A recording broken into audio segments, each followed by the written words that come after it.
Hello and welcome to the Legendarium Green Team, where we talk about speculative fiction. I am Huron Fan, and I am joined today by no one. Kinda. Last month, I asked if anyone was interested in doing a favorite reads of the year episode, and I had lots of eager people say that they wanted to record something. I gave few rules, just to keep it to speculative fiction, and something you read this year. For my list, I kept it to new reads, and I'm only sharing 5. The others have different criteria. First up to share their favorite reads of 2024 is Jingles. You may know him from the Haradani Paladin, Uzumaki, and Alex Veris episodes. Jingles. Hola, folks. Jingles here. I've had a pretty awesome 2024. I started my Realm of the Elderlings journey and read Assassin's Apprentice. I'm currently working through Royal Assassin right now and enjoying myself immensely. I read the phenomenal novella The Builders by Daniel Polanski, and I joined the Green Team in a very fun reread of the Thrawn trilogy by Timothy Zahn. But perhaps the greatest highlight of this year has been my journey into the darker corners of London in the Alex Verus series by Benedict Jacka. As of this recording, I have completed the first 6 novels of 12: Fated, Cursed, Taken, Chosen, Hidden, and Veiled. And let me tell you, I'm excited to see where the next half of this series goes. I didn't really need much more than an It's Like Dresden to bait me into getting into this series. But quite frankly, I think that statement is only that at this point. Bait. The bones of urban fantasy, specifically those of a certain Chicago-dwelling detective mage, are definitely there. A mostly loner in a big city running a public-facing service gets asked to do some special work that leads to even more trouble. On the surface, it can be very easy to compare the two if you look at it from that perspective. What I love about Verus, though, is that he does not feel anything like Dresden past book 1. We get a character who is spending a lot of time navigating his own fears, his own traumas, desperately trying to find a way to do the best he can with what is available to him. Now, I know that you might be saying to yourself at this point, that sounds like Dresden, but before you come to that conclusion, give the first couple books a read, and you'll see that it feels different and it looks different. The first book is probably the slowest, but it provides a very strong foundation for the world we are about to spend 12 books with. In Fated, you will get a not-so-subtle grasp on the politics of this world, the divisions of politics amongst light mages and dark mages, and the independent folks in between. You'll also see what the relationship of apprentices, adepts, and mages are, and how magical creatures are perceived and treated. The primary plot in in this particular novel will also show you the power of artifacts called focuses. Jacka is very thorough in providing the reader with plenty of places to raise questions, and will proceed through each book giving us some answers. But I'd argue Jacka's main purpose in these books is never to simply world build. It's a nice bonus. What he's really interested in is Alex Verus himself. This is a man who has made some poor decisions in his life and is desperately trying to stay out of the business of the world. Unfortunately, he's kind of too good to actually maintain anonymity or neutrality. A great examination of this particular trait of Alex's is in Book 4, Chosen. The former apprentice of a dark mage, Alex has seen and done some brutal things in his life. He wants to be left alone. He wants to atone. But when one of those things comes back to haunt him, we get to see just how far Alex can be pushed, and we learn that sometimes the solution for Alex is not nice, it's not kind, and it can be quite bloody. Chosen has probably been the darkest, most thought-driven experiment of Benedict Jacka's novels, and I can't wait to see more. Another bonus, folks, these aren't very large books. I love a Malazan or a Cosmere as much as the next guy, but a series of 12 books, all floating around 300 pages long, is doing a great job of keeping my attention with comparable levels of lore, fast-paced action, and intriguing plot lines. As of now, each book seems to focus on a quote-unquote case, but each case wraps back into Virus's character or the overarching plot of the series. As such, nothing ever seems frivolous or filler. Now, one downside to this series: for how large Jacka makes the world, it can sometimes feel very small. What do I mean by that? As the series progresses, you're going to know a decent number of characters by name. For the overarching story, some of those characters are key players, and it makes sense that you would hear their names often. In the smaller case of the book stories, it can start feeling a little cheap that characters recur so often, especially since the majority of these stories start with Virus receiving a mission from the Light Mages or investigating something on his own.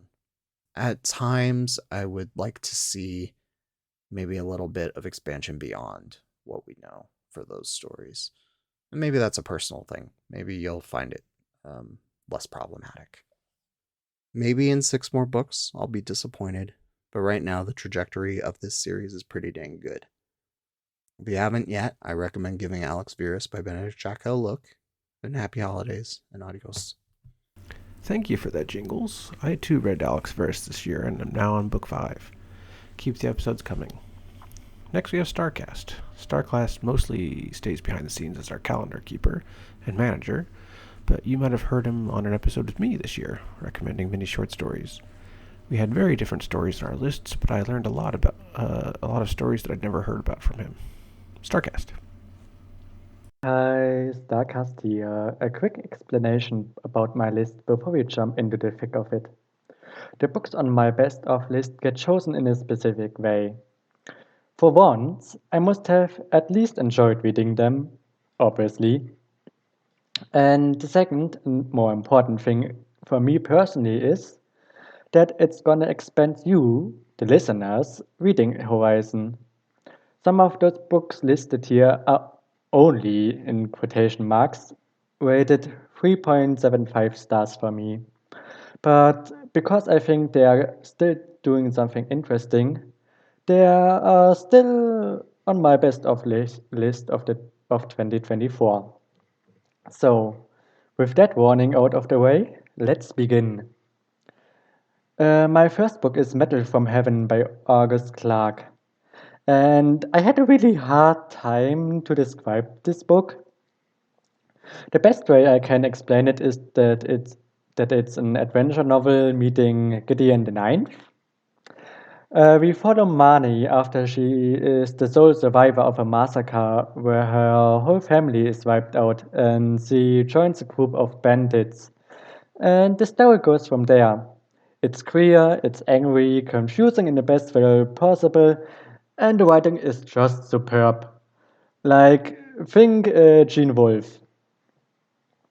My next novel I recommend is The City in Glass by Nivo. And this is for all the people who love the game Anno and have a thing for enemies to maybe lovers. Who really knows anymore? They still want to kill each other, kind of. Oh well, don't think about it too much. Anyway, we follow Vitrine, a demon who took upon herself uh, to develop a country and made it great. It just sadly doesn't last because Angel come and destroy the city and all the people in it. In rage, Vitrine curses one of them and starts to rebuild the city. I loved following our main character and the people she takes under her wing, nudging them in the directions she wants. I really hope we will get more from the world by the author. After that, we have The Wings Upon Her Back by Samantha Mills. You have religious drama? Because I have the book for you, and this is the one, if it wasn't obvious. In this book, we follow Zenya, who becomes disillusioned from the religious cult she grew up in. And after she gets ousted from them and stripped of her metal wings, we follow her journey after that. I really loved seeing the dual timeline in this one. Seeing her as a young girl become more and more entrenched in the teachings of the cult, while at the same time following her journey of unlearning the harmful teachings in the present time. After this, I have a little manga section for you, if you love mangas. Um, and I have two of them. For once, Prince Freya. This is a shoujo manga about a young girl who has to disguise herself as the dead prince and defend her kingdom against the bigger invading kingdom. If you like shoujo mangas like Yona, you definitely have to try this one. And my other recommendation is The Failure at God School. Does anyone know the I can't say the name. Who would have guessed? The Apothecary Diaries? Did you know that the author had another series? No? Then I am happy to present The Failure at God School. The art is just as pretty, the writing is just as good, and honestly, the only thing you need to know is that you have to check it out. But for those undecided, the series is about a high schooler Naki who needs a god for her family shrine since the death of the last one, her grandmother. Things happen, and suddenly Naki finds herself at a high school which trains those gods. Only problem? Naki has seemingly no powers of her own. And as my last favorite book of the year, you couldn't say it, is the anthology New Suns 2. It's the follow-up anthology of New Suns, and it gave us BIPOC authors from around the world to showcase their skill. Some favorites of mine were Silk and Cotton and Linen and Blood by Niveau, and The Plant and the Purist by Marga Older. And yeah, this was all the best books from my year. I hope you will pick them up. I hope you will enjoy them. So yeah, have a really nice end of the year. Sometimes it seems like Star only reads stuff I've never heard of. Sorry, I have nothing to add to any of your favorite reads, Star. Thank you for the clip, though. And I suppose we've done two already, and that means it's time for me to do me. It was very difficult to whittle my list down to 5, but here they are. First on my list is Emily Wilson's translation of the Iliad. I've read the Iliad many times, but what stood out for me this time was the rhythm. Wilson wrote her translation in iambic pentameter, mirroring the rhythm of the feel of the dactylic hexameter that the original Greek was written in. It's a wonderful choice, and if you're looking for a verse translation, I recommend it highly. And as a massive fan of fantasy, I think it's essential to read the foundational texts of the genre, such as Homer's. And I particularly enjoyed finding parallels with Stephen Erickson's Malazan Book of the Fallen. The biggest reason I decided to pick it up, though, was because I was reading Ada Palmer's Terra Ignota series, which wears its intertextuality on its sleeve. Reading them together was pretty cool, even if Palmer makes sure you won't miss any of the references. Next on my list was Galapagos by Kurt Vonnegut. What I love about Vonnegut is his seemingly effortless ability to tackle big ideas with a sardonic wit and a simple prose style. The narrator in particular is a major aspect that made the read so interesting for me. He's a human ghost narrating the events that caused humanity to become what it does thousands of years in the future, and the movement of time setting is similar to that of Slaughterhouse-5. If you want a book that will make you think and giggle, check it out. The next book is Babel 17 by Samuel R. Delany, or as I like to call it, the Sapir-Whorf hypothesis, the novel. I think the Sapir-Whorf hypothesis is bunk, that being the idea that language shapes thoughts in rigid ways. But Babel 17 explores it in such a fascinating and imaginative way that I can't help but love it. It's a classic of speculative fiction that it's earned its place among the greats. I only wish I hadn't waited so long to read it. Delany's prose is sharp, poetic, and experimental. His handling of language as both a theme and a plot device makes Babel 17 a must-read. Next on my list is Kazuo Ishiguro's The Buried Giant. Ishiguro is my second favorite living author, and he has this way of saying so much with so little. His prose is simple, but every word is deliberate, and the weight of what's unsaid is often more important than what is said. He's the master of subtext and metaphor, and this novel is no different. It explores themes of memory, loss, and reconciliation, and the emotional core is so human. Ishiguro has a talent for making you care deeply for his characters, often without realizing how invested you've become. Please, if you've not read Ishiguro, and you like fantasy, classic fantasy, Arthurian legend, anything, try The Buried Giant.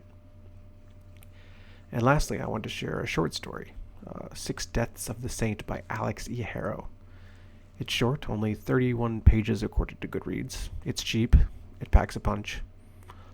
Harrow is an excellent writer, and that's all I'll say for fear of giving too much away. Go buy it, read it, and come to the Discord and talk to me about it. And those are my 5 favorite reads of 2024. I hope they give you a taste for the kind of stories I like. Next up, we have Kip Dan, our Discord mod, and most recently has been doing Star Wars books and Terra Ignota. Kip Dan. Hey folks, Kip here.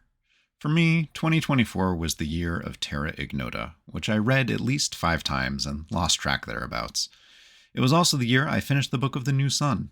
These would be strong contenders for my favorites, but you can listen to our eps on those books to get more details, and I don't think they really need to be covered here. The sleeper hit of this year was something else entirely, because I ran through all 7 books of Dungeon Crawler Carl in a month, having finally found a lit RPG which balanced interesting stat progression with solid character work, impactful choices, psychotic AI, irreverent comedy, and snappy dialogue. So much so that I delayed starting Wind and Truth by 2 days in order to finish the 7th book, which paid me back with expansions of platonic masculine friendships, which are right up my alley. My book of the year came from our buddies at Inking Out Loud, though, with Cain's Law, the epic fulfillment of the Acts of Cain. The weaving of the story parts requires diagrams, but they're diagrams that I could imagine painting on my wall as inspiration and celebration. It's a conclusion that Stover can rightfully be proud of, and I'm going to be seeing how many family members I can sell on it this Christmas. Happy holidays, everyone. See you next year. I just knew you were going to find a way to mention Terra Ignota. I too read Dungeon Crawl Carl, book 1 at least, and while not a big fan, I did laugh out loud many times. I also look forward to finishing Cain soon myself. Thank you, Kip. Next up, we have Chesky. I don't know anyone who reads as much fantasy as Chesky. Everyone loves Chesky. And Chesky does both Green Team and his own podcast, Libriomancy. On Green Team, he's most well known for the Infinite Jest episodes and Alex Varys. Chesky, take it. Hey everybody, this is Chesky from the Green Team, bringing you my favorite books of the year, and hopefully unsurprising to everybody, Wind and Truth was definitely one of my most favorite books this year. I'll just go ahead and say it. Wind and Truth was my favorite book this year. I know there's a lot of complaints that are going around about it, and I can see the validity of some of those complaints, but it still really resonated with me, and it still hit me hard. Very impressive. It was a great end of the series so far. So that's why I really loved it, and I think it deserves my favorite spot. Let's go back through the other ones. I really liked reading the Apprentice to the Villain and Assistant to the Villain series by Hannah Nicole Maher. It's a really fun, quite simple, kind of makes fun of the genre fantasy romance. You have a villain, you have a king, plays with some tropes. It was really fun, doesn't take itself too seriously. Definitely was my kind of a book. Let's see, another book I really enjoyed this year would be The Inheritance of Magic series by Benedict Jaka. Very fun, very exciting. And it's got a lot of potential for him as a new series. I'm really excited to see where that one goes. But that was my kind of top 3 favorite books / series of this year. I hope everybody else had a great year as well. Thank you, Chesky. I am only 10% into Wind and Truth right now, and I could only say I hope I love it as much as you do. Our final sharer on this episode is Yeti Beats, the lover of horror. He is usually present in any episode that discusses movies, or as I like to call them, feature-length content delivery medium. He also recently did Uzumaki and Van Helsing. Thank you, Yeti. Hey Green Team listeners, it's your old pal Yeti Beats. I have a couple options for my favorite reads of 2024, and I did little prep as is tradition, so bear with me. The first one is called Lost Man's Lane by Scott Carson, and 3 books that are kind of in the same fashion, I guess you could say, is one of my favorite books of all time, Robert McCammon's Boy's Life. There's Stephen King's It, and Peter Straub's Ghost Story. Now, I haven't read the third one, but all 3 of those books are name dropped in this book or referenced, and it's very fitting. That has that kind of nostalgic feel mixed with, you could say, supernatural horror or just a light horror vibe. And it's essentially about a kid who's entering his later years in high school, gets his driver's license, and is pulled over by a cop and has a uncomfortable, altercation kind of, or just interaction with the cop. And before the cop leaves, the kid turns and sees that there's a young girl in the back of the cop car who happens to be scared. And you find out a couple chapters later, not really spoilers, that girl was then on a missing poster. And that essentially the cop he talked to, people have never heard of him. The cop force, local authorities have never heard of him, and on we go. But really, the beauty is, if you're from the late 90s where it takes place, like I was in 5th or 6th grade, the references to DMX, Columbine, AIM, Y2K, all of these things just hit in my nostalgic heart from being that age and from just the wonders of growing up at that time, which everyone always has an attachment to when they grew up. But I think the beauty of some of these writers like Scott Carson and in particular Stephen King, I didn't grow up in that time that he's writing about, but I felt like I did. And I'm curious if other readers would feel that way with this book. And my second recommendation is not from this year, but Fitz and the Fool, the final trilogy from Robin Hobb. I finally finished my journey. I was an emotional wreck throughout the whole thing. Every trilogy, I'm like, I don't need it anymore. After Tawny Man, I'm like, I'm set.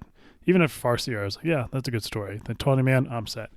And to get a continuation of Fitz's story, the first book is, to me, it relies very heavily on a certain character from earlier books that is kind of front and center now. And I loved seeing more of that character, for better or worse. The second book is kind of focused, I'd say, on a newer character that we meet that is very pivotal to the plot and to our characters, and you follow them. And you're following everyone, but I think those are those specific characters to those books. And then the third book, at the very end, the last book in this realm of the Elderlings is, I don't want to say fan service because that's cheap, but I don't care. It's probably fan service, but it was beautiful. It's everything I wanted, even if it felt kind of like a Marvel Avengers type of thing. But good Lord, I was satisfied, and I now am content. And those are my picks. Thanks. Bye-bye. Thank you, Yeti. No one who knows you should be surprised by your picks, I think. Can't wait to finish Elderlings myself. And with that, it is time to say goodbye. It's going to be a short episode today. I was hoping to get more participants, but people get busy and shit happens. I want to say thank you to Craig the Legendarium and the Jingle Punks for our intro and outro music, Galactic Damages. I can't go without saying thank you to Yeti, Chesky, Kip, Starcast, and Jingles. Thank you. Finally, thank you to our listeners. We mostly do this to talk about our favorite genres together, and I couldn't do it without y'all. Thank you. Come to the Discord and yell at us, or chat politely. Either is fine, although we prefer polite. Merry Christmas, Happy Hanukkah, Happy New Year. Hope next year is a good one. Bye.